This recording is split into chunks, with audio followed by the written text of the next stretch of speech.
Hey guys, and welcome to the video. So, Slimming World. Can you actually lose weight with Slimming World? Do some people actually get results?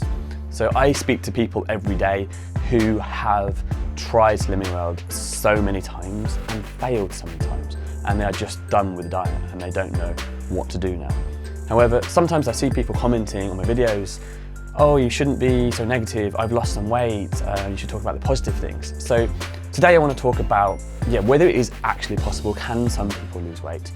Or are those people that are losing weight kind of not seeing it from the perspective of other people, and are they missing something? So that's what I'd like to go over in this video today. And while we're on the topic of weight loss, I have a free group for women who suffer with emotional eating and cravings. So this is one of the big reasons that people often put the weight back on or struggle to lose the weight in the first place. They get cravings and they're not able to kind of go in one direction, they're pulled back in the other direction all the time by urges and compulsions around food. So if you are a woman with emotional eating problems and you would like some free help on that, I have a Facebook group. I'll put it down in the comments there for you to join if you would like some help. So you often see stories from Slimming World where people have done the diet and it's changed their life and they've lost, let's say, 5 stone and it's completely transformed how they live. And you also often see people who are doing the diet and they're really enjoying it and they are singing its praises and telling everyone how good the diet is. So in this video, like I said, I'd like to talk about why you need to really look around or think around what you're seeing and just be super aware that these might not be typical results. So why am I saying this? This sounds super negative. People are obviously getting results, so why not promote the diet? So a few reasons. So I speak to people every day, like I said, who have done the diet so many times and they're just in such a desperate place because they've put on more weight by doing the diet. They've tried it over and over again, they've failed over and over again, and they just don't know where to go. So a lot of people are left in a worse position than when they started. You often see as well around the internet, people posting in forums and also in newspaper articles, things that are talking about the people who have lost weight, but then end up putting it back on again. So there's obviously something going wrong. So there's some people that are not able to lose weight to even start with, but then some people that lose weight and then they end up putting it back on. And a lot of these results, a lot of the people that have lost weight, they're used in the marketing. They use, look at this person, they've lost weight. Come and join our program because this is amazing, you can get similar results. But if you're then putting the weight back on, you've not only lost money, but you've lost time in terms of you could have done something else that would have got you more sustainable long-term results. So I'll give you some examples of this. I got an email last year from a lady who was a runner-up in Slimming World's Slimmer of the Year competition. And she was used in marketing. She wanted to remain anonymous, so she sent me the email, but she wanted to sort of say that she was used in this marketing. People saw her images and thought, oh wow, I'm going to join Slimming World because of this. But she explained that then she put the weight back on, and so the results that she got were not as they seemed. Yes, for the small amount of time that she lost the weight, it changed her life, but then the diet didn't do enough to keep her like that. So people seeing those results and thinking, oh, I want that for myself, they're thinking or assuming that she kept the weight off and she then led a happier life. But that wasn't necessarily the case. So you need to be super, super aware of these things. Also, I have a video series I've been posting on my channel, you may have seen recently, of a lady who's been doing Slimming World and the ups and downs of her losing weight and gaining it back, losing it and gaining it back, and the thought process that's gone through her mind around that, and how the diet is just not working for her at all, but she's doing it over and over again, thinking, oh, the next time because it was my fault. But in actual fact, could it be the diet? Because if the diet is not serving you, if the diet is not helping you in the way it needs to keep the weight off, then it's not necessarily your fault. And you see newspaper articles like this who talk about people who have put the weight back on.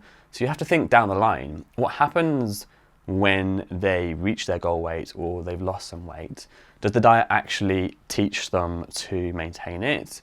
And anything that made them put on the weight, like the secondary sort of things going on in their mind, why were they overweight in the first place? And have those been solved, or are they going to come back to haunt that person and make them put the weight back on? You have to consider these things. So I'd like to point out a few things now. Number one, if you are a member doing Slimming World and telling everyone how good it is. And number two, if you are considering doing Slimming World and listening to members that are telling you how good it is, or looking at results online and things like that. Because these are things that are going to influence you in doing the diet. So firstly, if you have a lot of weight to lose, then it's much easier to start losing weight. Simply because if you have a lot of weight to lose, you're probably doing a lot of things wrong to put on that weight. So doing something very small can then cause you to start losing weight. So for someone that, say, has 5 stone to lose versus 2 stone, it's much easier for someone that has 5 stone to start losing weight than someone that has 2 stone, because like I said, there's more issues and it takes a small change to then solve those to start losing weight. Whereas someone that's 2 stone overweight, it may require bigger changes for them to get results. But then you need to also consider someone that is 5 stone overweight. Why did they put on 5 stone and how did they get that overweight? And if they do the diet and lose the weight, are those problems that maybe are issues up here, mental issues, things that have maybe traumatized them in the past even, are they going to come back and then cause them to put the weight back on, like I said earlier? So you have to consider, if someone has lost a lot of weight, that sounds really good and it sounds dramatic, but someone that has more weight, it's easier to lose it. So if you have less weight, then it doesn't mean it's going to be even easier for you. It might be harder, which is a bit of a paradox, because you think, oh, someone has lost a lot of weight, so I've got less weight to lose, so it's going to be easier for me. Sometimes it's the other way around. You have to consider that. Next, you have to remember that when you are in the process of losing weight, so on the diet and still losing weight before you reach your goal, you probably see the changes and you probably feel the benefits. So you start telling everyone how good it is, but remember, you haven't finished it yet. So you haven't actually experienced the whole process. And even when you reach your goal, if you do, consider what happens after, because that is where a lot of people fail, because they go from on the diet to thinking, oh yeah, I'll just continue this, but then slip back because all they know is being on the diet and how they were previously eating as well. So because they reached their goal, and quite often the diet has been something that they were hoping they didn't have to do forever, then they go back to how they're eating before and put on the weight. So not only do you have to look at before photos, after photos, but what about the after photos of 1 year down the line, 2 years down the line, 3 years down the line? So what happens after? And yes, if you are enjoying the process and seeing results during it, you're going to say to everyone, oh, this is amazing. But consider you're telling them that it's amazing at that moment and you're currently getting good results. But you have to see the whole process through to be able to actually give a proper opinion. And like I said before, a lot of people, when they reach their goal, they end up going backwards. So this lady, she lost 3 stone doing Slimming World. And you can imagine during the process, during the journey, she would have been telling everyone how good it was. Oh, I've lost 1 stone. I lost 2 stone. I lost 3 stone. This is amazing. You should do it too. That kind of thing. And people hear this and they see, oh yeah, you've lost weight. But then she said that she put 4 stone back on. She put more weight than she actually started with. And basically, she said that she was left bloated, totally addicted to sugar, and a year and a half later, so she lost a load of time, she's just getting herself back on track because with like healthy eating, because of the way that Slimming World left her. So you really have to look at what happens to people after, because this is not good, right? Someone's paid money and spent time doing the diet, and they're in a worse position than when they started. Now, we also have to consider what we call survivorship bias. So survivorship bias is a bias where everyone around you is saying the same thing and they seem to agree. So let me explain. So Slimming World has around 1 million members, and a lot of them don't succeed. And so let's say, just for example, 1% of people on Slimming World get results. So if you are one of these 1%, 1% of 1 million is 10,000. So let's say you're in a room with 10,000 people. They'd all be saying, oh my God, Slimming World is amazing. I've lost so much weight. I've done really well. This is such an amazing diet. And everyone has the same opinion because they've all got similar results. That's 10,000 people. And you would think, oh yeah, this seems like it's going to work. This seems like it's a diet that works. Everyone says the same thing. There's 10,000 people saying it. But what you don't see is the other people, the 99% of that 1 million people that didn't get results. They're the ones that failed and didn't come to that room because they didn't get results, and they're hidden away in the background because, yeah, they didn't get results. So this is a survivorship bias. 1% is not good, but if you don't hear the stories of the people that failed, then that doesn't influence you. So that room where you're in the room with 10,000 people, that 1% that got results, it seems to you that everyone has done so well. So really consider that as well. Don't look for evidence that supports your theory of, yes, this is going to work. Look for the evidence that it won't. So there's a quote, or there's an analogy that I like. A broken clock, if you imagine a clock. A broken clock is right twice a day. So if you imagine a normal analog clock with the hands. So let's say that the clock broke at 3 p.m. and you looked at the clock and it just happened to be 3 p.m. when you looked at it. Oh, it's the right time. It's working, it's fine. And let's say again, the next time you looked at the clock was 3 a.m. in the morning, and so it's still the same number. The clock's still broken, but you look at it, oh yeah, it's the right time. What you haven't considered is all the other times are wrong, and you just coincidentally looked at it when it was that time, and so you didn't realise that it was broken. So same thing with a survivorship bias of, you're talking to all the people that have got results, you're within those people, and you're not considering all the people that haven't got results.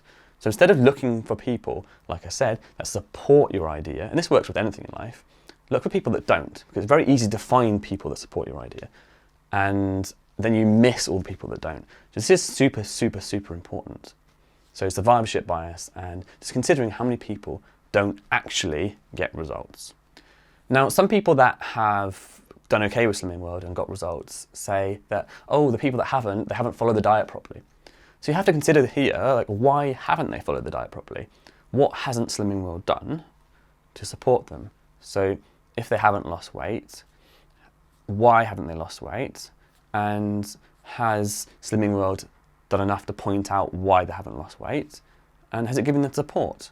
So a lot of people will fail and do Slimming World many times, and they blame it on themselves. But in actual fact, is it the diet? Has the diet not done enough to actually, like I said, point out why they've gone wrong and help them through the problems? So probably not. So really, really consider that when other people have not done so well. And another thing as well, that weight loss is not just about what and how you eat. And a lot of people don't appreciate this. So a lot of stuff is going on in the subconscious part of your mind. And this is the survival part of your brain. And if this part of the brain is activating and making you do things, then you have very little control over it. It's a little like when you touch a hot pan, you jump backwards. That's the survival brain. You've touched something hot and your brain is making you jump back. So you haven't chosen to do that. Your brain has made you do it to help you stop you getting burned. It's the survival part of your brain. And this brain, or this part of the brain, often activates in people that have problems with weight loss. The primary thing I often see is emotional eating. That comes from the survival part of your brain. That's why it's so difficult to get over cravings, to stop cravings. Same with the hot pan. You touch the hot pan, you jump back. You haven't thought about that. Your body's made you do that. The same with cravings. It makes you want to eat. And other things as well. There's so many things that are coming from this subconscious part of the mind which you haven't considered And a lot of people that don't get them, they don't have empathy, they don't appreciate how hard it is for some people. So another one, for example, is something we call secondary gain. So secondary gain is the benefit of your problem. So primary gain is the benefit of losing weight, and secondary gain would be the benefit of not losing weight. So have you considered this? And if you haven't, then it could be a big thing pulling you back in the opposite direction. So I'll just give you an example. There's so many things that can pull you back, but what about a fear of failure? I failed so many times, I feel like a failure, and I feel terrible. If I try again, then there's a chance that I might fail again. So I might just be better off not trying, or I'll try a little bit. And this comes from the survival part of the brain, because if you are feeling low self-worth, it's feeding into how you feel about yourself, which is seen as a threat to the body. There's something going on. And so sometimes your brain thinks, yeah, it's better not to try at all because you're okay at the moment. But if you try and fail again, you're going to feel worse. So what's the point? So these are really, really important things to consider, that are things outside just how you eat and what you eat. And there's so many of them, like I said, cravings, secondary gains, other things as well. And so a side note to this, if you would like some help with this, I have a free webinar, which I just produced. And this webinar is the 3 steps to solving emotional eating and losing weight for good. If you'd like to join and watch this webinar, I'll put the link down in the description below. And yeah, I'd like to see you there if you do have a problem with emotional eating, because I feel this would be quite a powerful thing for you, very useful. So what happens to people that do manage to lose weight on Slimming World and do manage to hit their goal weight? So I've spoken to these people as well, and quite a lot of them as well are not happy for a couple of reasons. Number one is that they still think about food 24/7. So they may have lost weight, but now they're obsessed with, am I sticking to this? And this as well can come from the subconscious part of your mind, the unconscious part of your mind, because there's that fear now of, what if I go back to how I was before? That life that I hated, that person that I hated. I didn't like myself then. And so I must be so precise, I must be so rigid to not let that happen. So it's coming from a desperation mindset. So you probably lost weight through desperation, and now there's that fear of that coming back. So your survival brain is on that constant alert of, we're not going to let this happen, we're not going to let this happen. And this creates a lot of stress and overwhelm, and obviously takes your focus away from daily life and actually being happy. So yes, you may be able to lose a load of weight on Slimming World, but the foundations of weight loss are not there.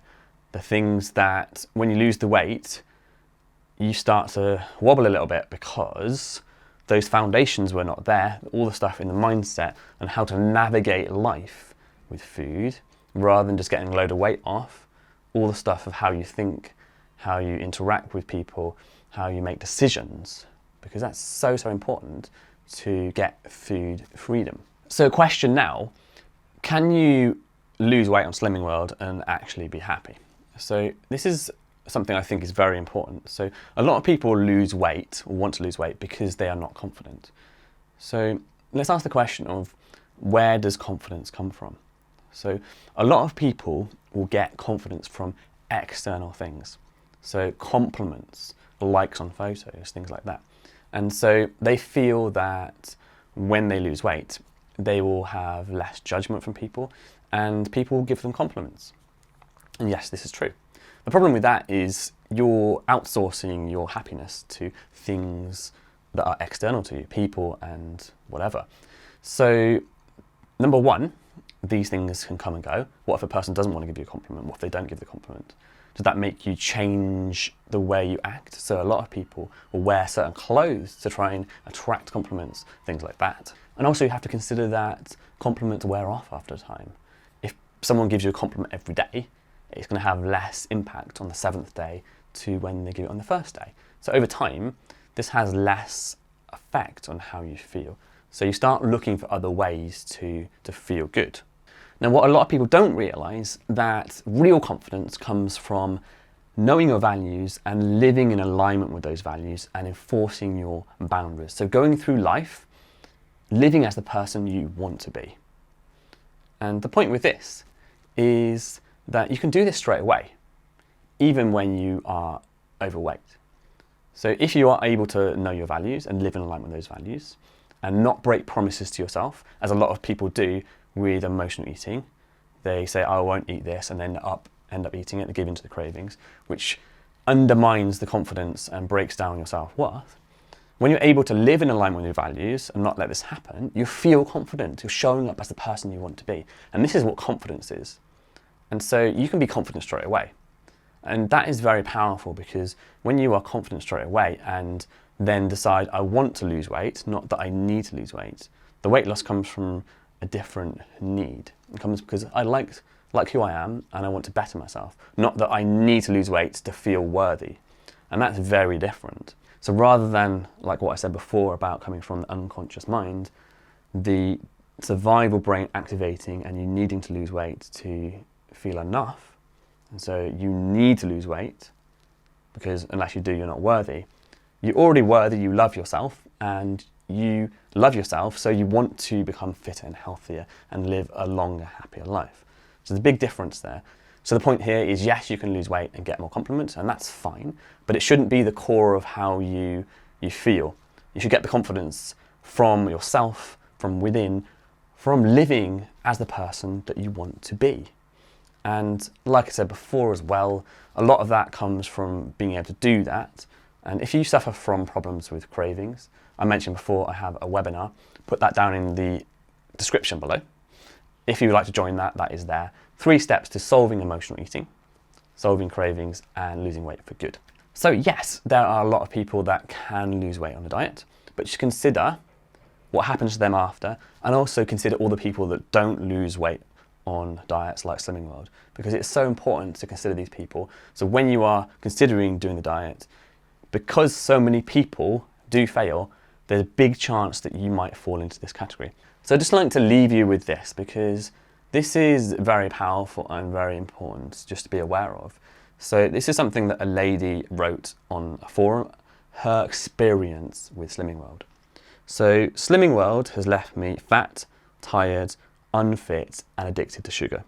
Their whole concept is rubbish. The fact that a chocolate bar has less sins than an avocado or a handful of nuts is mad, and has left me in a state where if I don't have sugar, I get a headache. Healthy extras being those hi-fi bars is also mad. They're full of sugar and no nutritional benefits except for a bit of fibre. I've become frightened of normal foods and never know what to eat, and I'm obsessed with counting a fictional number of points. The weigh-in is crazy. Everyone has starved themselves all day and then binge on Quavers and hi-fi bars after the weigh-in. Not being able to eat freshly prepared sausages from the butcher as the sins are unknown, but we're able to eat processed crap sausages with the Slimming World branding. I never exercise, as it's really not my thing with Slimming World. Yes, there's mentions of Body Magic, but that's it. Getting steps in for Body Magic. That's it. If you want to, but I was constantly told it's not needed unless you want to. Thanks, Slimming World. I'm in the worst shape of my life and have a good 12 months fight to get my fitness, diet, and weight back on track in a healthy way. So this is someone that's obviously been left in a much, much worse state by Slimming World. They've spent time and money on something that they thought was going to help them, and it's put them in such a worse position. So there's stories like this all over the internet. So have a look. It's something to really consider, like I said before, about the survivorship bias. What about the people that don't get results? So that's it for today, guys. I hope you find this video valuable. Let me know in the comments if you have done Slimming World, if you do Slimming World, or if you are considering doing Slimming World. Subscribe if you haven't already, like if you did find this useful, and I'll see you in the next one.